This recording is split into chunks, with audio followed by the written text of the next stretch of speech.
Hi, in this video, I am going to show you how to share prompt notes on Instagram. First of all, open Instagram. Then, scroll right, and the chat section of Instagram will open in front of you. Here, go to the top left corner near the option of notes and click on it. Write any note you want to share with your friends. Below is the option to add music and share it with your friends. On the right side of the music option, there is an option to send anything through the camera. I have written the prompt note, so click on share. It will be shared with all my Instagram followers. You can see it with my profile photo.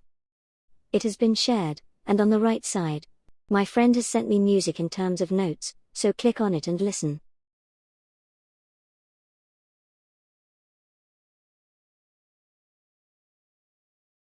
That was the way to share prompt notes on Instagram.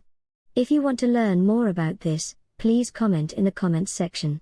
If you found this video helpful, please like it and don't forget to subscribe to this channel.